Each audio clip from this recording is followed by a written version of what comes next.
Hey guys, welcome to Defense Study Capsule. I welcome you again to my new video of 30 most important questions for biology for NDA examinations. So friends, we will discuss 30 important questions of biology. If you want a descriptive video of biology, please let me know in the comment section. So let's get started. So friends, please support the channel by likes and subscriptions and also share the channel as much as you can. So friends, let us start with the first question. The first question says, who is the father of microbiology? So father of the microbiology is Antony van Leeuwenhoek. As you can see here, he is Antony van Leeuwenhoek. Okay, this is an important question, and it has come in NDA 1 2009. Second question is, the term biology was coined by. This is also an important question, and the answer is Lamarck. Here you can see he is Lamarck, and he coined the term biology. Okay. Third is, the term protoplasm was coined by. The term protoplasm was coined by Purkinje. Okay, Purkinje coined the term protoplasm. So it is very important. I have a set of more information about this. In this picture, I'll show it to you, and we'll discuss this picture. So it has very much information about all the discoveries of names, nomenclature. So first of all, Aristotle was a great Greek philosopher, is regarded as the father of biology. Okay, Aristotle is the father of biology. तो ये question आ सकता है NDA के exam में कि father of biology कौन है, तो इसका आंसर होगा एरिस्टोटल. उसके बाद क्वेश्चन क्या है हमारा, recently biology is divided into 3 main branches. इसे 3 मेन ब्रांचेस में डिवाइड किया गया है. बायोलॉजी को डिवाइड किया गया है बॉटनी में, जूलॉजी में और माइक्रोबायोलॉजी में. अभी हमने पढ़ा कि father of microbiology Antonie van Leeuwenhoek हैं. बॉटनी के फादर कौन है, फादर ऑफ बॉटनी इन्होंने फाउंड किया था, थियोफेस्टस हैं, is the father of botany, ये भी आ सकता है. ओके, जूलॉजी के फादर कौन है, एरिस्टोटल, जिन्होंने क्या बायोलॉजी के भी फादर कहा जाता है उन्हें. ओके फ्रेंड्स, तो ये बहुत ही इंपॉर्टेंट इन्फॉर्मेशन है जो मैंने आपके साथ शेयर करी है. आगे जाते हैं फ्रेंड्स. फोर्थ क्वेश्चन है हमारा, who propose cell theory. Cell theory किसने प्रपोज की थी, तो ये 2 लोग थे जिन्होंने प्रपोज की थी, जिनका नाम है स्किल्डन एंड श्वान. ये क्वेश्चन बहुत बार आ रखा है, तो ये बहुत इंपॉर्टेंट क्वेश्चन में माना जाता है कि हु प्रपोज सेल थ्योरी. इसका आंसर है शिल्डन एंड श्वान. ये दोनों थे जिन्होंने सेल थ्योरी को डिस्कवर किया था. फिफ्थ क्वेश्चन आ जाता है हमारे, the process of conversion of DNA to RNA. DNA से आरएनए बनाना. डीएनए का फुल फॉर्म होता है deoxyribonucleic acid. Ribonucleic acid. और आरएनए का होता है राइबोन्यूक्लिक एसिड. सो डीएनए से आरएनए बनाने का जो हमारा प्रोसेस होता है उसे क्या कहते हैं, transcription. Transcription is the process. तो ये भी बहुत इंपॉर्टेंट है, ये भी बहुत बार रिपीट हो रखा है. सिक्स क्वेश्चन है, स्मॉलेस्ट सेल कौन सा है अभी लिविंग ऑर्गेनिज्म में. स्मॉलेस्ट सेल कौन सा है हमारा, वो है माइक्रोप्लाज्म गैलीसेप्टिकम. माइक्रोप्लाज्म गैलीसेप्टिकम, ये बहुत बार आ चुका है क्वेश्चन की स्मॉलेस्ट सेल कौन सा है, तो इसका आंसर माइक्रोप्लाज्म गैलीसेप्टिकम है. उसके बाद अगला क्वेश्चन इसी में हमारा, लार्जेस्ट सेल कौन सा है, वो है ostrich egg. We know that ostrich egg is the largest cell living cell. Okay, so आगे चलते हैं हम लोग. 7th क्वेश्चन आ गया है हमारे पास, carbohydrates are stored in plants and animals in the form of. हमारे जो स्टमक है या फिर हमारे जो बॉडी है उसमें हमारे कार्बोहाइड्रेट स्टोर होते हैं, तो किस फॉर्म में होते हैं, वो होते हैं स्टार्च एंड ग्लूकोज की फॉर्म में. सो ये इंपॉर्टेंट क्वेश्चन है, इसे नोट कर लीजिए. 8th क्वेश्चन है हमारे पास, deficiency of protein cause. So deficiency of protein क्या कॉज करती है. Deficiency of protein is causes kwashiorkor. Sickle cell anaemia is a disease cause due to abnormality in. किसकी एबनॉर्मेलिटी की वजह से होता है सिकल सेल अमीनिया, तो वो होता है red blood cell. Red blood cell होते हैं हमारे आरबीसीज, ठीक है, जो रेड कलर के होते हैं इन आर ब्लड. ब्लड में 3 पार्ट होते हैं, आरबीसी, डब्ल्यूबीसीज एंड प्लेटलेट्स. और ये तीन चीज़ें किस में होती हैं, ये होती हैं किस में, हमारी प्लाज्मा में. Okay, so this was the information. आगे बात करते हैं. 10th क्वेश्चन आ गया हमारे पास. We have the 10th question, softest tissue present in body होना चाहिए था यहाँ पे, सॉरी. बॉडी में हमारा कौन सा सॉफ्टेस्ट टिश्यूज होता है, वो होते हैं हमारे ब्लड. ये बहुत इंपॉर्टेंट क्वेश्चन है। Blood is the softest tissue. आगे बात करते हैं nucleated RBCs are present in. Nucleated RBCs किस में प्रेजेंट होती हैं? कैमल्स में होती हैं, ह्यूमंस में, ये सब में अनन्यूक्लिएटेड आरबीसीज होती हैं, कुछ इस शेप में होती हैं, बटन शेप में, ठीक है, उनमें न्यूक्लियस नहीं होता, पर कैमल की आरबीसीज में न्यूक्लियस होता है। तो ये इंपॉर्टेंट क्वेश्चन आ सकता है। What is known as a kitchen of cell? Kitchen of cell ये प्लांट्स में किचन ऑफ सेल किसे कहते हैं हम? क्लोरोप्लास्ट को। और एनिमल्स में हम पावर हाउस ऑफ सेल किसे कहते हैं? माइटोकॉन्ड्रिया को। ओके, तो ये भी दोनों इंपॉर्टेंट क्वेश्चन है, इन्हें हम नोट करेंगे। फ्रेंड्स मैं आपको रिवाइज भी करा दूंगा ये क्वेश्चन सारे, एक बार वीडियो एंड हो जाए। 13 क्वेश्चन है, the number of chromosome in the human gene. कितने नंबर ऑफ क्रोमोजोम होते हैं ह्यूमन जीन? तो होते हैं 46, ठीक है, 23 पेयर्स ऑफ क्रोमोजोम होते हैं, तो टोटल हो गए 46 क्रोमोजोम्स। ओके, 14 क्वेश्चन आ जाते हैं हमारे। The smallest bone in the human body is stapes. Okay, stapes is the smallest bone in the human body and where is it present? It is present in the ear. हमारे ear में present होती है steps. Okay, 3 small bones होती हैं यहाँ पे, ठीक है, ईयर में होती हैं। The upper most layer of the skin को क्या कहते हैं? तो जो हमारी अपर मोस्ट लेयर होती है स्किन की उसे कहते हैं एपिडर्मिस। ओके, और जो लोअर मोस्ट होती है उसे क्या कहते हैं? एंडोडर्मिस।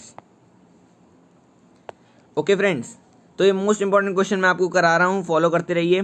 16 क्वेश्चन है, ductless glands are known as. What are ductless glands known as? उन्हें कहते हैं एंडोक्राइन ग्लैंड। और the gland which have duct are called exocrine glands.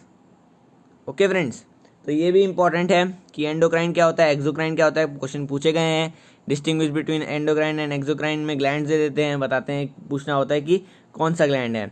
Who is the first to isolate gene? किसने isolate किया था first gene को? तो वो इंडियन साइंटिस्ट हरगोविंद खुराना थे, बहुत ही फेमस साइंटिस्ट थे इंडिया के हरगोविंद खुराना। ओके, 18 क्वेश्चन हमारे पास, which animal has no blood but they respire? तो वो है हाइड्रा।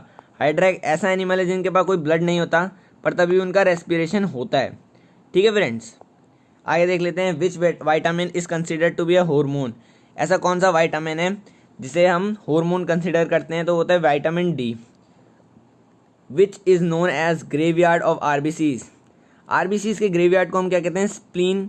स्प्लीन एक ऑर्गन है जो हमारी स्पाइनल कॉर्ड के पास ही होता है। स्प्लीन एक ऑर्गन है जहाँ पे जाके जो आरबीसीज हैं वो डाई कर जाती हैं या फिर ख़त्म हो जाती हैं। ओके फ्रेंड, तो इसे इसलिए ग्रेवयार्ड ऑफ आरबीसीज कहा जाता है। 21 क्वेश्चन है, which mosquito is the carrier of Zika virus? We all know Zika virus किसकी वजह से फैलता है? एडीज मॉस्किटो की वजह से, जो डेंगू भी फैलाता है। ओके फ्रेंड्स, उसके बाद मेरे पास यहाँ पे वाइटामिन को लेके एक बहुत ही अच्छा वो है पेज जिसमें लिख रखा है यहाँ पे वाइटामिन के सोर्स, फंक्शंस एंड उनकी डेफिशिएंसी वजह से कौन सी डिजीज़ होती हैं। तो आप इसका स्क्रीनशॉट ले सकते हैं ऐसे करके। ओके, इसमें मैं बताऊंगा नहीं पर इनके डिस्कस कर लेते हैं हम लोग क्या क्या हैं। विटामिन ए को रेटिनॉल कहते हैं हम लोग, विटामिन B1 को थायमीन कहते हैं, विटामिन B2 को राइबोफ्लाविन कहते हैं, विटामिन B3 को नायसिन कहते हैं, विटामिन B5 को पेंटाथोथेनिक एसिड कहते हैं, विटामिन B5 को पायरिडॉक्सिन कहते हैं, विटामिन B7 को बायोटिन कहते हैं, उसे विटामिन H भी कहा जाता है कभी कभी। ओके, विटामिन B10 को हम फोलिक एसिड कहते हैं, विटामिन B12 को हम सायोनोकोब्लैमिन कहते हैं, विटामिन C को हम एस्कॉर्बिक एसिड भी कहते हैं, we all know. Vitamin D को हम कैल्सीफेरॉल कहते हैं और विटामिन E को हम टोकोफेरॉल कहते हैं। इसे आप नोट कर सकते हैं। ओके, इंपॉर्टेंट है क्योंकि ये पूछा गया है बहुत बार कि इस विटामिन का क्या नाम है, एनडीए में भी पूछा गया है, सीडीएस में भी पूछा गया है। तो फ्रेंड्स ये आप कर सकते हैं। आगे बात करते हैं, हमारे पास 22nd क्वेश्चन आ गया, who explain about the blood circulation for the first time? It was William Harvey who explain about blood circulate करता है हमारी पूरी बॉडी में कैसे कैसे करता है, वो उन्होंने बताया था, विलियम हार्वे ने। 23rd क्वेश्चन है हमारे पास, study of dendrology associated with. Dendrology associate किससे है? तो ये स्टडी ऑफ ट्रीज से है। ट्रीज की जो स्टडी होती है उसे डेंड्रोलॉजी कहते हैं। और study of age of trees को हम कहते हैं डेंड्रोक्रोनोलॉजी। ये कैसे होती है? जो रिंग्स होती हैं, जब हम पेड़ को काटते हैं तो उसमें एक रिंग्स बनती हैं। ओके, एनुअल रिंग्स बनती हैं और इनकी जो साइज होता है या फिर कितनी रिंग्स हैं उसके हिसाब से हम जो स्टडी करते हैं उसकी एज की, उसे डेंड्रोक्रोनोलॉजी कहते हैं। और स्टडी ऑफ ट्रीज को डेंड्रोलॉजी कहते हैं। तो फ्रेंड्स ये इंपॉर्टेंट है, बहुत एग्जाम्स में पूछा गया है। 24th क्वेश्चन कर लेते हैं, by whom was oral polio vaccine जो अभी पिलाई जाती है बच्चों को, ओरल पोलियो वैक्सीन वो किसने डिस्कवर की थी? जॉनस सॉल्क ने की थी, जॉनस सॉल्क ने। ओके फ्रेंड्स, ये भी इंपॉर्टेंट है। आगे बात कर देते हैं, what is known as suicidal bags of cell. तो ये बहुत इंपॉर्टेंट क्वेश्चन है, हमेशा आपने देखा होगा एनडीए में आता है, इसे लाइसोसोम्स कहते हैं। ठीक है, ये हमारे सेल में होता है जिन्हें सुसाइडल बैग्स ऑफ सेल कहते हैं। जब सेल के न्यूट्रिएंट्स खत्म हो जाते हैं तो ये ईट अप कर लेता है सेल को और वो सेल फिनिश हो जाता है। 26 क्वेश्चन देख लेते हैं। The plants which grow under water stress condition are called xerophytes. Xerophytes क्या होते हैं? लाइक एग्जांपल है इसका कैक्टस। कैक्टस बिकॉज ये वाटर स्ट्रेस मतलब वाटर की डेफिशिएंसी होती है, वहाँ पे भी अगर ये ग्रो करते हैं तो इन्हें जीरोफाइट्स कहा जाता है। तो कैक्टस का एक मेन एग्जांपल है। उसके बाद आजकल बहुत ही नाम दे एक दवाई आ रही है, यहाँ पे बहुत ही नेम में है अभी ये दवाई, इसका नाम है हाइड्रोक्सीक्लोरोक्विनीन, जिससे हमें अभी इलाज किया जा रहा है ऑफ कोरोना पेशेंट्स। तो इसका फॉर्मूला पूछा जा सकता है, अगर इस बार अगर पेपर आएगा तो शायद इसमें इसका फॉर्मूला जरूर पूछा जाएगा बायोलॉजी के टर्म्स में। तो इसका फॉर्मूला है C18, यहाँ पे तो आगे लिखा हुआ है H26 Cl और N यहाँ पे 30। तो ये इसका पूरा फॉर्मूला है हाइड्रोक्सीक्लोरोक्विनीन का, तो इसे आप ज़रूर कर लीजिएगा। ये वैसे मलेरिया की दवाई है, ठीक है, पर इसे कोरोना वायरस के लिए भी यूज़ किया जा रहा है, कंट्रोल करने के लिए केसेस को। ठीक है, तो फ्रेंड्स बहुत इंपॉर्टेंट है। आगे बात करते हैं, hardest part of human body क्या है? तो hardest part of human body enamel of teeth. Okay, जो टीथ होते हैं उनके जो अपर पार्ट होता है इनेमल, जो उसका मतलब वाइट पार्ट होता है उसे इनेमल कहते हैं। तो ये जब सबसे हार्डेस्ट पार्ट होता है हमारी पूरी ह्यूमन बॉडी में। ठीक है friends, a bird known to have teeth is called, it is an ancient bird in the dinosaur era. Dinosaur जो एरा था, ठीक है, जुरासिक एरा, उसमें एक बर्ड थी जिसका नाम था आर्कियोप्टेरिक्स। इसके बारे में आपने पढ़ा भी होगा शायद कभी, ये ऐसी दिखती है आर्कियोप्टेरिक्स, और इसके जो माउथ है उसमें टीथ थे। वैसे किसी बर्ड के माउथ मतलब बीक में टीथ नहीं होते पीक में, पर इसके पीक में टीथ थे। ओके, तो इसका नाम था आर्कियोप्टेरिक्स, ये आ सकता है, बहुत इंपॉर्टेंट क्वेश्चन है। 38 क्वेश्चन है, bone marrow is present in the bones of, is absent in the bones of. Okay, तो बोन मैरो एब्सेंट किसने होती है? क्योंकि ह्यूमंस और ऑर्गेनिजम्स में बोन मैरो प्रेजेंट होती है, जो ब्लड बनाती है, ब्लड के फॉर्मेशन जो आरबीसी डब्ल्यूबीसी जो बनते हैं वो बोन मैरो में ही बनते हैं। तो वो एब्सेंट किस में होती है, किन के बोन्स में होती है? वो बर्ड्स के बोन्स में एब्सेंट होती है। बहुत ही शॉकिंग बात है। आप सोच रहे होंगे कि फिर ये अपना जो ब्लड है वो मैन्युफैक्चर कैसे, मतलब बनाती कैसे होंगी, प्रोड्यूस कैसे करती होंगी? तो इनकी जो बोन्स होती हैं उन्हें हॉलो होना पड़ता है, क्योंकि इनको फ्लाइट चाहिए होती है, और फ्लाइट तभी मिलेगी जब इनका वॉल्यूम होगा वो का ज़्यादा होगा, मतलब लाइट होंगी वो। तो लाइट तभी हो सकती है जब उनकी बोन हॉलो होंगी। हमारी बोन तो बहुत हॉलो नहीं है, ठीक है, तो हम उड़ नहीं सकते। उनकी बोन हॉलो होती है, उनकी बोन मैरो होती है, वो जो ऑर्गन्स होते हैं उनके अगल बगल में होती हैं, तो वो मैन्युफैक्चर कर देती हैं हमारी ब्लड को। फ्रेंड्स, तो हम इसकी वीडियो के एंड में आ चुके हैं, तो मैं एक बार रिवाइज कराता हूँ जल्दी जल्दी। ठीक है फ्रेंड्स, यहाँ मैं आपको रिवाइज करा देता हूँ सारे क्वेश्चन जो हमने अभी तक किए।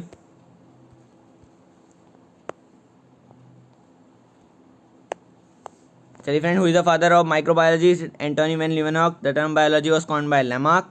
The term protoplasm was given by Purkinje. आगे बात करते हैं, who is propose cell theory? Schleiden and Schwann. The process of conversion of DNA to RNA is called transcription. Smallest cell mycoplasma gallisepticum, largest cell ostrich egg. Carbohydrates are stored in plant and animal in form of starch and glucose. Deficiency of protein causes kwashiorkor. Sickle cell anemia is a disease caused due to abnormality in red blood cells. Softest tissue is blood. Nucleated RBCs are present in camel. What is known as kitchen of cell is chloroplast, and mitochondria are powerhouse of cell. Number of chromosomes are 23 in pair and 46 are the total number. The smallest bone in the human body is stapes found in ear of the human body. Uppermost layer of the skin is called epidermis, lowermost is called endodermis. Ductless gland are called endocrine. Who was the first to isolate gene was Dr. Hargobind Khurana. No blood but they respire is hydra animal. Vitamin considered a hormone is D, which is known as graveyard of RBC is spleen. Mosquito carrier of Zika RS is Aedes. Explain about the blood circulation was William Harvey. Study of dendrology is tree, and dendrochronology is the age of tree study. By whom was the oral polio vaccine discovered? Jonas Salk. What is known as suicidal bag of the cell? Lysosome. The plant which grow under water stress condition are called xerophytes. Chemical formula of hydroxychloroquine is C18H26Cl N30. Hardest part of human body is enamel of teeth. Bird known to have teeth is Archaeopteryx, ancient bird. Bone marrow is absent in bones of birds. So friends, we come to an end of this video, and please like, subscribe, share, and give your suggestion in the comment box about the next video. What should be the theme of the next video we should make. Please keep supporting, and Jai Hind.